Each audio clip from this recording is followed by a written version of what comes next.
Hey guys, today I just wanted to do a quick video to show you how to use the NINJA Perfect Temperature Kettle. Because if you've never used a digital kettle, if we have a look on the top here, a kettle like this where it controls the temperature, it might confuse you a little bit. Because I know when I first saw the kettle, I didn't know what to do with it because I'd never used this type of kettle before. So firstly, to turn it on, you just press any one of these temperature buttons here to select the temperature you want. There's also a handy guide that comes with the kettle which tells you which temperature is good for, say, herbal teas, different kinds of herbal teas. But you're kind of safe if you maybe press 80 if you've got a herbal tea, look.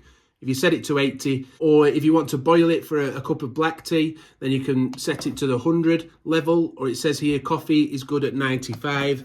So yeah, it just allows you to select whichever temperature you want. If you want it even lower than that, say you want lower than 60, then you can use the plus and minus buttons to go higher and lower in 5-degree increments. So that will go all the way down, look, to 40. And then you could just push it back up again. So that's another way to set the temperature.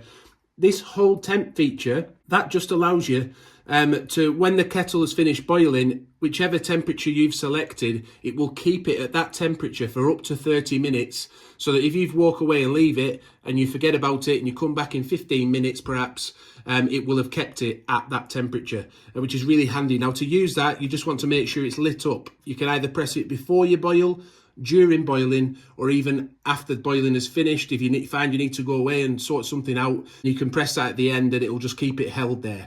As soon as you lift the kettle though, it will come off that hold temperature feature and you'll have to start from scratch again. So once you've lifted it, that's it, it doesn't hold it any longer. The kettle can be used from any side, by the way, so it can spin around on the base all the way around to the other side, so you can use it left-handed if you wanted to. The gauge for how much water to put in is on the side here, so make sure you've got enough in there. You see there, I'll just wobble it a bit, you can see we've got just about enough for coming up to 3 cups. To open the lid, you can just press the button on the handle.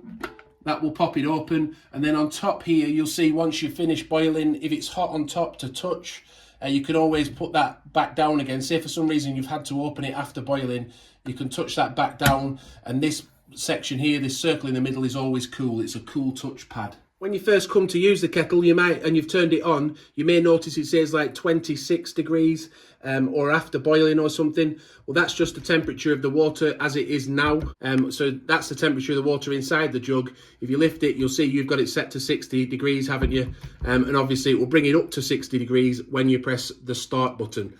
So as it's set up at the moment, we've got whole temperature on, it's set to 60 degrees, and then to start boiling, you would simply press start, and it will gradually take it up to 60 degrees.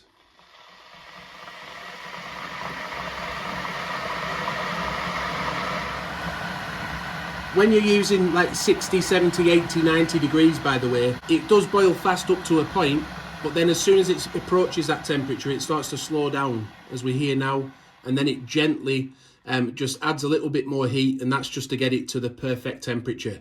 However, if you were boiling up to 100 degrees, it would just boil really fast, rapid boil up to 100 degrees. That's a feature of this 3000 watt kettle. When you're finished, if you want to turn the kettle off to save energy, you just hold the start-stop button until that turns off. So I do hope you found this little guide on how to use the NINJA kettle useful. Please do give it a like if it's helped you out, and subscribe to the channel for more reviews and how-tos. Thanks for watching, and bye for now.